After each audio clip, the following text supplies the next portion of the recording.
Okay, mic is on. It's time. We can start. Hi, guys. My name is Emilio. Thanks for being here in this venue. I am happy to be here in ECC and happy to talk about what we are working on these days as Aave Labs, as part of the Aave DAO. I am VP of Engineering at Aave Labs, which means that I'm supervising everything that is DeFi related with within Aave.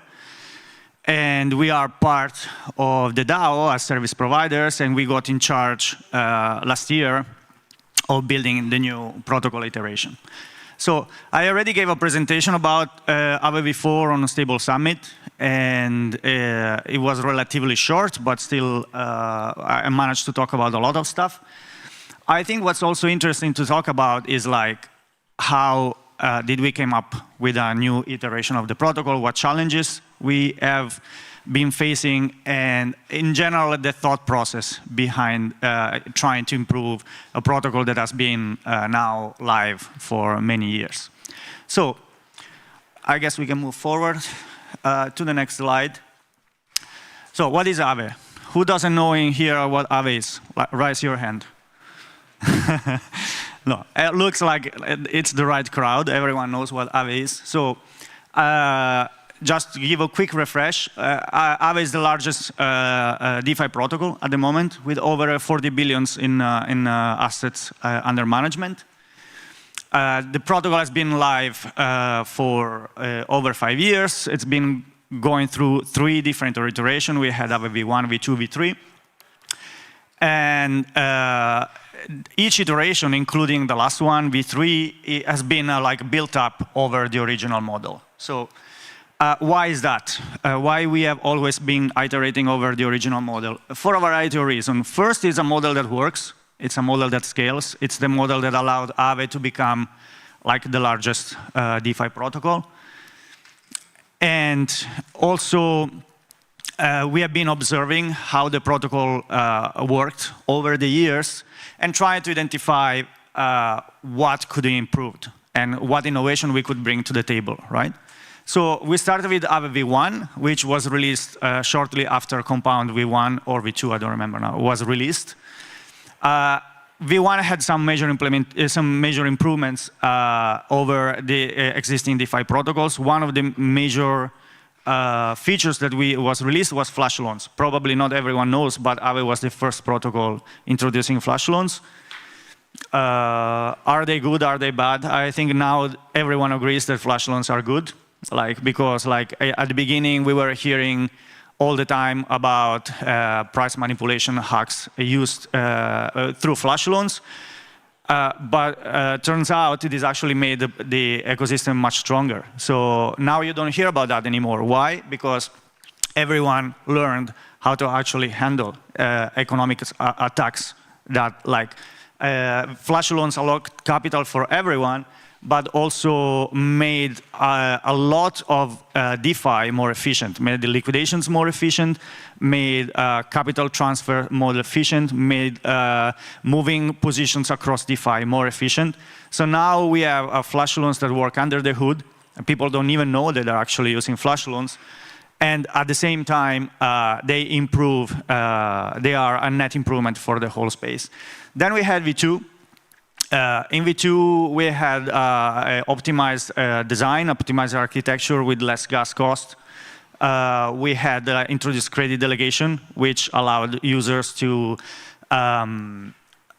use their position to delegate credit to others. So people could borrow using my collateral up to the threshold that I would decide to. So I could delegate credit to other people. And add better and improved granular risk management. All these 3 were coming from observing how V1 was working. And then we had Aave V3.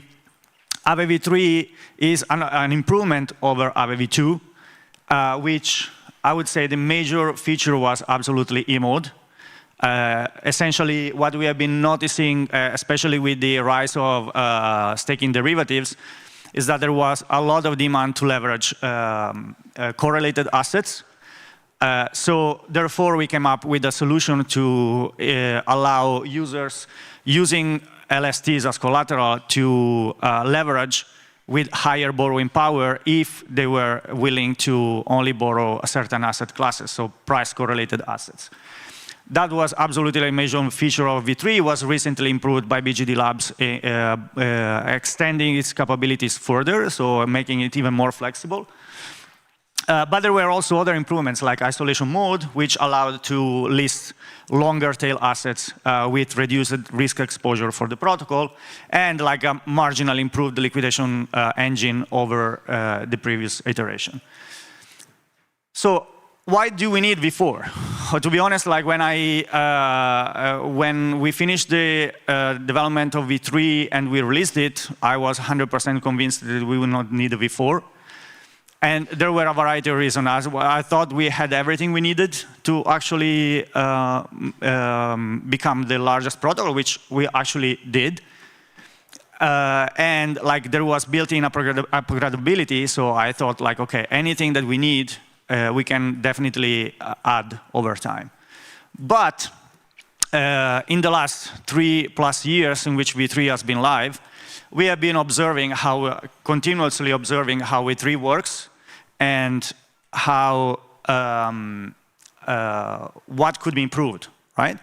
So one of the first things that we noticed that could be improved is that the complexities around releasing new markets. So what Aave V3 is basically when you deploy the Aave protocol, what you deploy is a market. What we call market is like a set of smart contracts that allow to supply certain assets and to borrow against them, and which enforces collateralization constraints, provides liquidation mechanisms, and so on and so forth, and provides the yield distribution infrastructure for people only looking for yield, right? So every time Aave DAO tries to launch a new market, we face the same challenge, that the market starts from zero, and you need somehow to provision liquidity to actually bootstrap the borrowing demand, right? So that's a major challenge that we face. And at the same time, you look maybe at the Aave core market on Ethereum, and you have, I don't know, a couple of billions of stable coins sitting there as idle liquidity, not generating any yield. And that was already the first bell ringing in our head. The monolithic architecture also of Aave V3, because essentially being a monolithic market, this makes it so that there is no separation between the liquidity provisioning part and the borrowing part. So because of that, like you only have one way to borrow assets from Aave. You use a collateral, which needs to be an ERC20. So if you want to use different asset classes, you need to find a ways to tokenize them. And you can only collateralize these assets to be able to borrow, right? And another challenge that we noticed over these 3 years is difficulties for users that are looking for different risk and yield profiles compared to what Aave has to offer. So Aave design is basically, in most cases, like one Aave market per network, which provides the best risk-adjusted yield for the vast majority of users, but there is also a class of users who are looking for different tiers of risk and yield, right? So it's, with the current design, it's hard to tailor solutions for this category of users, right?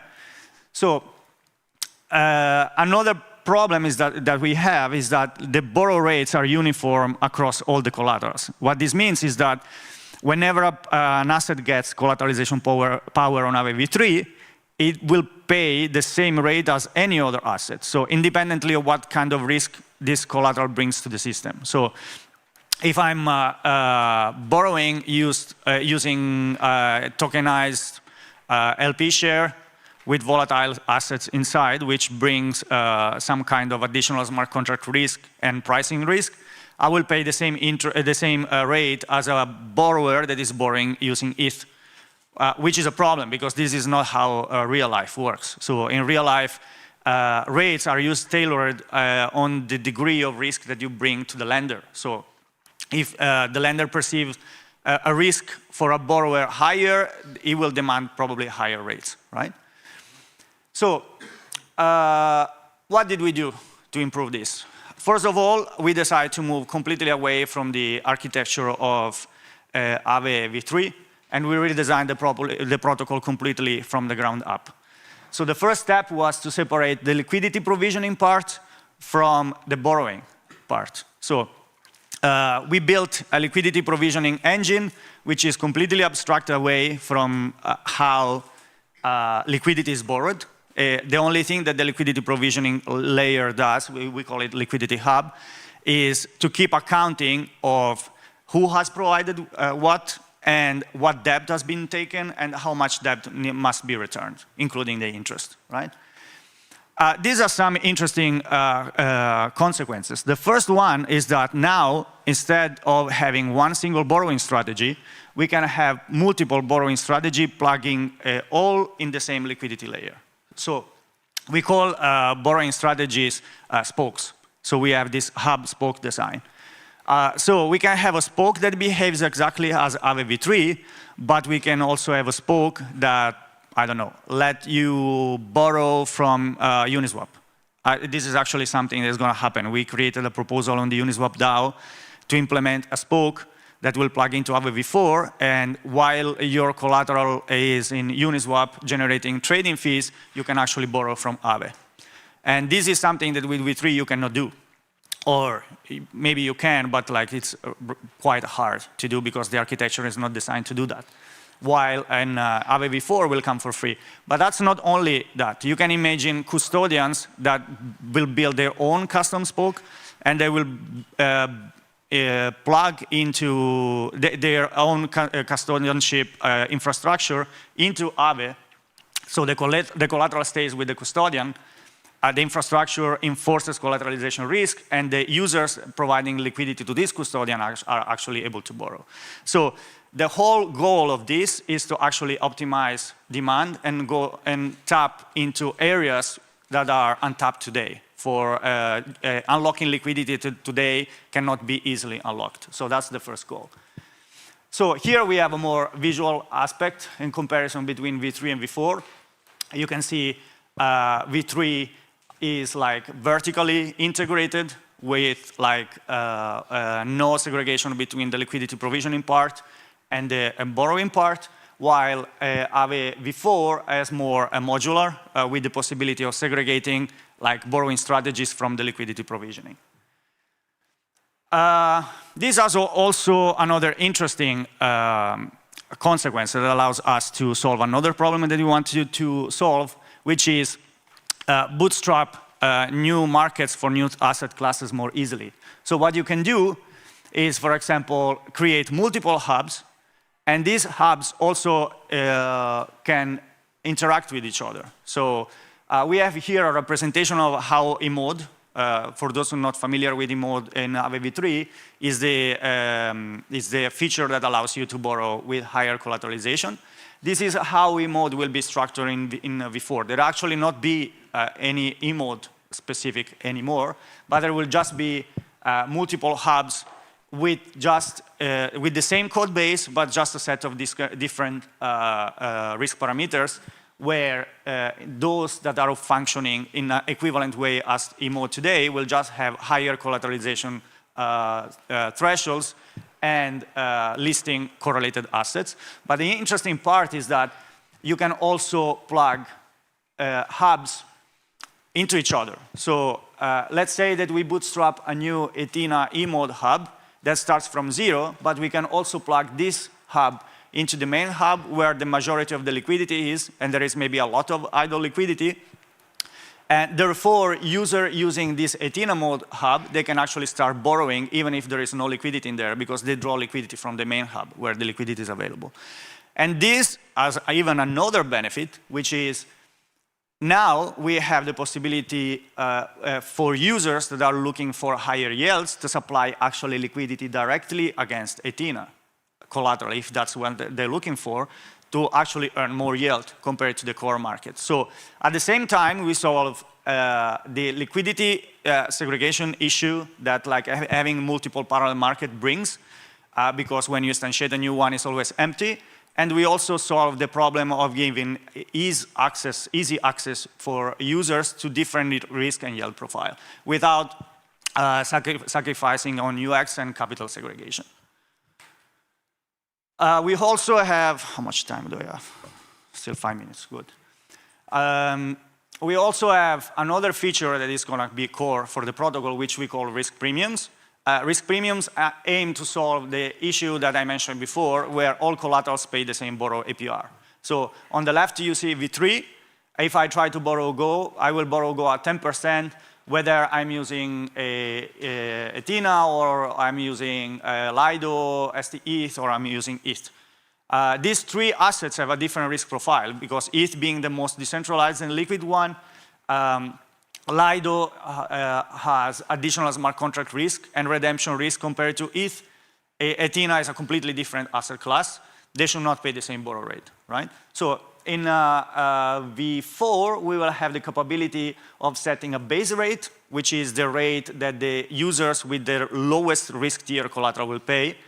And then other assets will actually pay a premium on top. And that premium will be determined by how much additional risk these assets bring to the system. So, for example, you will have ETH paying 10%, Lido paying 12%, and Ethena paying 12%.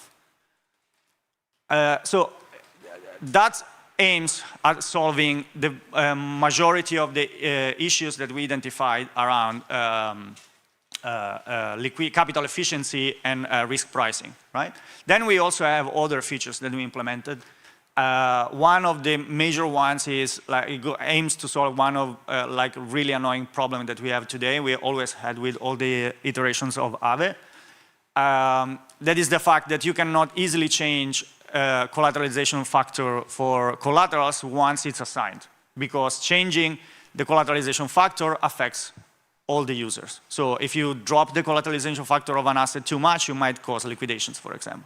This is very painful because every time risk managers have to do an adjustment, they cannot react as in the same with the right measures, but they need to always be mindful of the fact that collateralization factors cannot be changed that drastically. Therefore, it creates a lot of governance overload because there are a lot of proposals to create due to this maintenance, and it brings suboptimal risk management. So what we did in V4 is that we have this new feature called dynamic risk configuration, where you can essentially change the collateralization factor of an asset only for new users, keeping all the users unaffected. This is very important because this way, like, we can reduce the governance overload, offload the risk management to risk managers completely without changing trust assumptions, because there is no way of forcing previous user to get liquidated. You can still change previous configurations by going through governance too. So the previous feature is still available if that is needed, for example, whenever you need to offload an asset. I only have 2 minutes left. Let's see what I have here. So very, very quickly, reopening the design space. This is something I'm very excited about. A new architecture brings a lot of possibilities to build on top compared to Aave, the current Aave iteration, where the design space on top is relatively stagnant at the moment. With the new architecture, we will actually manage to bring a lot of innovation on top of Aave. You can bring new borrowing strategies. You can build position managers with another feature that we implemented to facilitate position management, automated position management.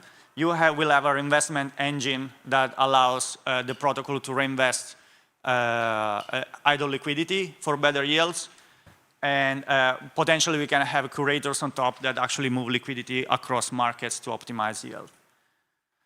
So, conclusion, Aave V4, like, it's not just V3 on steroids, like V3 was V2 on steroids. It's just completely new DeFi primitive. It aims to a more structural and comprehensive way of having on-chain yield and on-chain borrowing.